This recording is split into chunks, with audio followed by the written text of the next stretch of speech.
Magandang umaga po sa inyo lahat. Sa pangalan po ng Panginoon, ito po ang inyong lingkod, Pastor Cornelio Datur. Ito po sa Maranatha International Baptist Church, Kawit. At ngayon po tayo po dadako sa pagbasa ng salita ng Diyos dito po sa unang 1:4-18. Ito po ang sabi ng salita ng Panginoon. Walang takot sa pag-ibig, kundi ang sakdal na pag-ibig ay nagpapalayas ng takot. Sapagat ang takot ay may kaparusahan at ang natatakot ay hindi pa pinasasakdal sa pag-ibig. So ngayon pong linggong ito ay tumutukoy po ang tema tungkol sa pag-ibig. At ang ating pong pag-aaral ay sa ngalan ng pag-ibig. In the name of love. Unang-una, yung focus ng pag-ibig kung saan. Ito po yung center of love, Jesus Christ. Sinabi nga po sa salita ng Diyos sa 1:36, sapagkat gayon na lamang ang pag-ibig ng Diyos sa sanglibutan, binigay niya ang kanyang buktong na anak, upang ang sinumang sa kanya'y sumampalataya ay huwag mapahamak, kundi magkaroon ng buhay na walang hanggan. So ang mensahe po ng pag-ibig ay una ang pag-ibig ng Diyos. At ang motivation po nito ay walang iba kundi ang kanyang kaligtasan.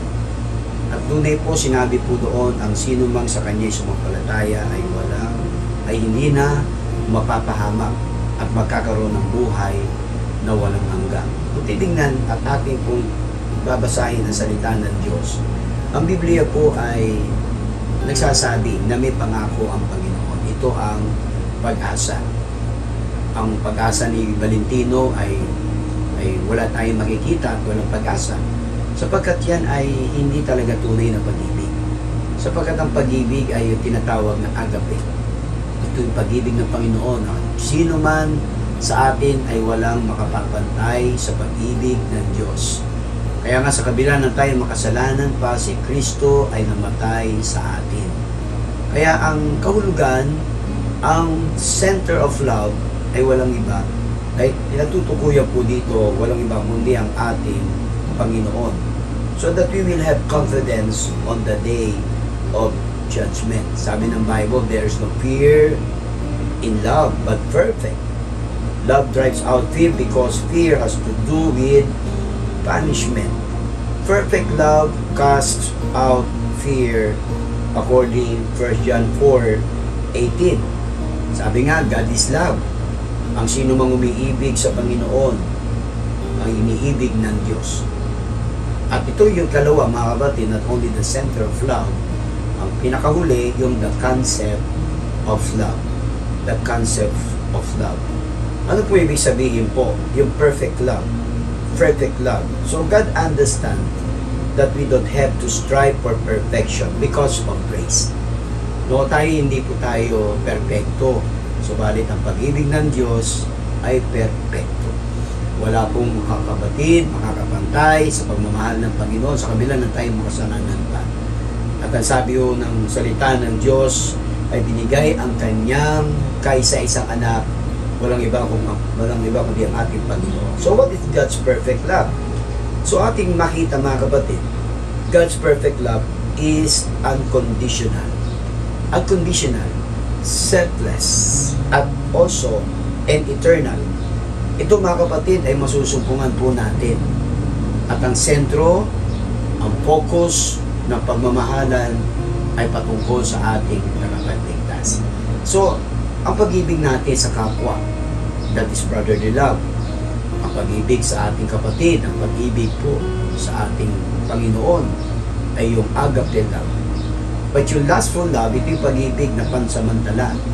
Ito po ay maglalaho, pagkalipas sa mga bagay, panahon, na kung saan ay pag-ibig sa sarili, pag-ibig sa mga nakikitang bagay, na kapag pangit na ay nalilimot na ang pagmamahal na yan.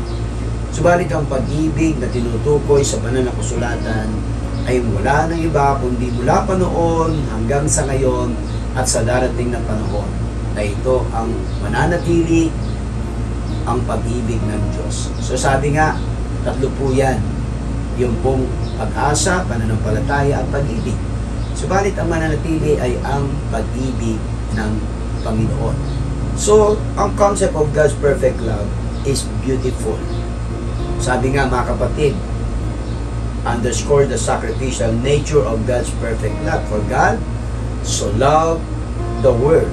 No? Binigay niya. Gaano pa kaya yung kailangan po natin?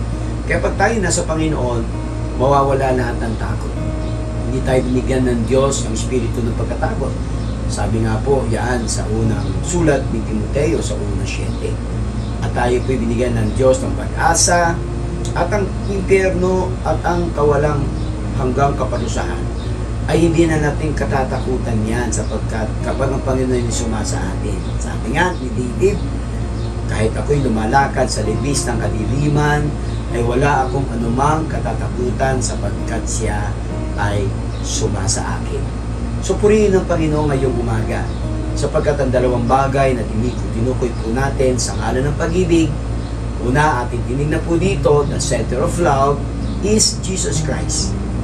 And the concept of love, ang po yung una, perfect, nandun po yung promise, at nandun yung provision, that is eternal life. Yan po yung promise ng Panginoon. Gawa ngayong umaga, dalhin po natin ang mensahe ng Diyos at malaman nun natin ang tunay na kahulugan ng pag-ibig ay walang iba kundi ang Diyos ay pag-ibig. Ay po isang daling manalangin, dakilang Diyos o Diyos ng Israel, Ama namin na sa langit. Kami po ay nagpapasalamat ngayong umaga, pagpalain mo po ang aming mga gagawin.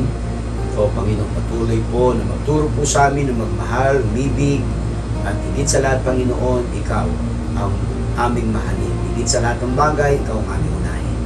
Pagpalain mo, O Panginoon, ang buong araw na ito, sino man sa amin, lahat ng aming mga tagapakinig, estudyante man, guru man, pastor man, member ng church, kaibigan po namin, nakasama namin ngayong umaga. Sa iyo po, O Diyos, ang papurihan, kalulatian, ang lahat ng ito ay aming samutiling at dalangin sa matamis sa pangalan ng aming Panginoong Hesus na Yeshua ng Israel. Amen at amen. Muli magandang umaga po sa inyo lahat. Buhay mo kung ilalaan sa Diyos. Buong araw mo ay mapupuspos ng lubos. Pagpalain po tayo ng Panginoon.